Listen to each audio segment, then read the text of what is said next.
തമ്പനയിൽ കണ്ടു ഞെട്ടണ്ട. രാഹുൽ മാങ്കൂട്ടം അറസ്റ്റിലായത് പെണ്ണ് കേസിലാണെങ്കിലും ഇവിടെ പറയാൻ പോകുന്നത് കോൺഗ്രസിന്റെ വയനാട് ഫണ്ട് തട്ടിപ്പിനെ പറ്റിയാണ്. കൃത്യമായ പബ്ലിക് ഓഡിറ്റിംഗുള്ള CMDRFിലേക്ക് പൈസ കൊടുക്കരുത് എന്ന് പറഞ്ഞ് ബദലായി ഒരു ആപ്പ് ഉണ്ടാക്കുകയും പൈസ പിരിക്കുകയും ചെയ്ത കോൺഗ്രസ് ഇപ്പോൾ ആ ആപ്പിനെ പറ്റി സംസാരിക്കുന്നത് പോലുമില്ല. വീട് വെച്ചു കൊടുക്കാമെന്ന കോൺഗ്രസ് വാഗ്ദാനം വിശ്വസിച്ച ഒരുപാട് പാവപ്പെട്ടവരുണ്ട്. തറക്കല്ലിടും എന്ന് T. സിദ്ദിഖ് MLA 5ാം തവണയും പ്രഖ്യാപിച്ച ജനുവരി 10 ഇന്നലെയായിരുന്നു. എന്നാൽ ഇതുവരെയായി ഒരു തറക്കല്ല് പോയിട്ട് സ്ഥലം പോലും ഏറ്റെടുത്തിട്ടില്ല എന്നുള്ളതാണ് വസ്തുത.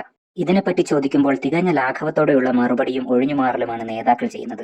അതേസമയം ദുരന്തഭൂമിയായ വയനാട്ടിൽ തന്നെ കോടികൾ ചിലവാക്കി 7 സ്റ്റാർ ഹോട്ടലിൽ കോൺഗ്രസ് സംഘടനാ ക്യാമ്പ് നടത്തി വയനാട്ടുകാരെ അധിക്ഷേപിക്കുകയും ചെയ്തു. ഇതൊന്നും ചർച്ച ചെയ്യാൻ ഒരു മാധ്യമങ്ങൾക്കും നേരമില്ല. അതുതന്നെയാണ് കോൺഗ്രസിന് മാത്രം കിട്ടുന്ന പ്രിവിലേജ്. BJPയുടെ കാര്യം പിന്നെ പറയണ്ട. ഒന്നും ചെയ്തിട്ടില്ല എന്ന് മാത്രമല്ല, പുറകെ നടന്ന് ചോദിച്ചിട്ടും വളരെ തുച്ഛമായ കേന്ദ്ര സഹായം മാത്രമാണ് കേരളത്തിന് കൊടുത്തത്. നല്ലവരായ മറ്റ് മലയാളികൾ CMDRFിലേക്ക് നൽകിയ സംഭാവനകൾ വച്ചുകൊണ്ടുള്ള ടൗൺഷിപ്പ് ഈ ഫെബ്രുവരിയിൽ പൂർത്തിയാകും എന്നാണ് പ്രതീക്ഷിക്കുന്നത്.